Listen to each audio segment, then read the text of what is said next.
I think head teachers should run their schools as they see fit, and I think I should run my school as I see fit. Good. This is a rare victory for common sense and integration. It is arrogant and wrong to expect a school to change its rules to work around you and your faith. I mean, why is prayer deemed to be a threat in society today?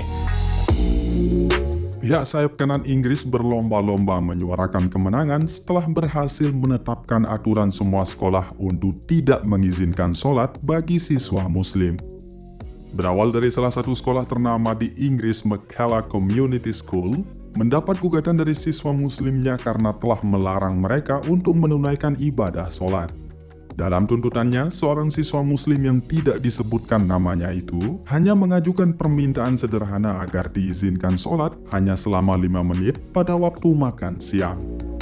This case started when the pupil who brought this case to the High Court was arguing that she should be allowed to practice prayers 5 minutes during her lunchtime. But this is a practice that had been banned the year before because the head teacher of the school has suggested that after a group of pupils had decided to play in the playground that they had been subjected to threats and therefore outright banned ritual prayers within the school. The student, who can't be named for legal reasons, took this action against Mereka Community School in Brent, claiming the policy was discriminatory and uniquely affected her faith due to its ritualized nature.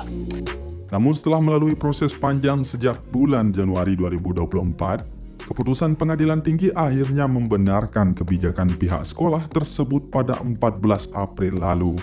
Dengan alasan akan adanya kekhawatiran mengenai pergeseran budaya dan kesenjangan antara kelompok agama di lingkungan sekolah. I think head teachers should run their schools as they see fit, and I think I should run my school as I see fit. So we have Muslim children who do not want to fast during Ramadan, do not necessarily wear a hijab, for instance, do not want to pray. And they were then being intimidated by the more committed Muslims who would say, no, you're not allowed to eat. And they would go to the break hall food table and stop them from eating. The fact is, though, that if you have a multicultural, multi-faith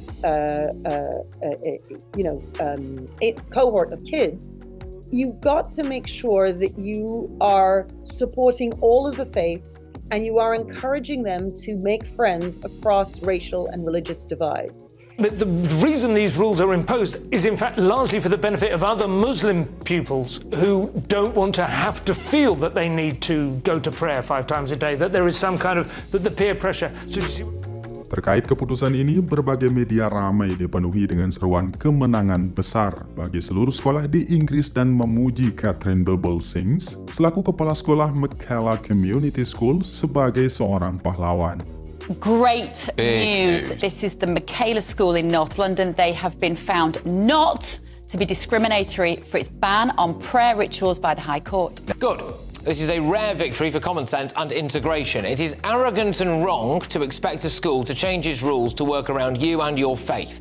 Catherine Sings is a culture warrior. Catherine Sings is an inspiring head teacher.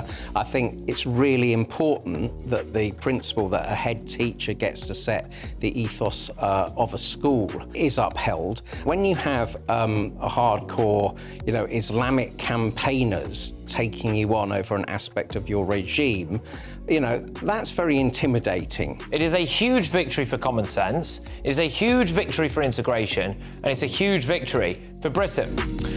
Menanggapi kejadian tersebut, berbagai komunitas Muslim Inggris menyayangkan hasil keputusan pengadilan dalam perkara ini. Mereka melihat seolah ada pihak yang merasa diri terancam rapuh dengan kekuatan iman umat Islam, hingga sampai mencoba berbagai cara untuk mengeksploitasi kebebasan mereka dalam hal ibadah walau telah dilindungi secara sah oleh hukum Inggris. Unfortunate. I mean, why is prayer deemed to be a threat in society today? And students being prevented from simply praying in their lunch breaks when they would be presumably playing games, they would just want to choose to pray instead, and that's going to be banned, unfortunately. Yeah, she said she used to allow people to pray in the yard voluntarily. And then she complained that it was making other Muslim students more religious, or that there was some pressure on Muslims who didn't want to be religious or what have you. And then she just said, you know what, I'm going to just ban Muslim prayer altogether. Because apparently culture and social cohesion is so fragile that prayer, just simply prayer, it's a threat to it. We need to re-examine that culture. Belum lagi pemberlakuan kebijakan terkait tidak merata bagi seluruh penganut agama lainnya. Sebab masih didapati dalam beberapa perayaan hari besar agama Kristen tetap bebas dijalankan di berbagai sekolah dan tidak mendapat larangan seperti yang diberlakukan kepada siswa Muslim. Hal ini lantas membuat para siswa dan keluarga Muslim merasa semakin terasingkan. The important starting point is to see how we can respect maximally the freedom of religion and belief of every person, but also balance that against the need for an inclusive school culture. So, for example, we're the only country in the world that still requires Christian daily worship in our schools. Lots of schools. That shows we need to update our thinking about this. And would this school that is avowedly secular, would they be banning Christmas holidays because that's based on Christian values? Would they be banning Easter holidays? Would they be banning our national anthem that says God save the king because God is religious? I'm just sensing a hypocritical stance on the part of this school. The head teacher herself, she comes from a minority ethnic background. I understand that. And I also understand that she has been a very acclaimed head teacher, but that doesn't give her the right to impose secular values on people who would otherwise be celebrating their own religion. And part of secularism is to be inclusive, not to be intolerant.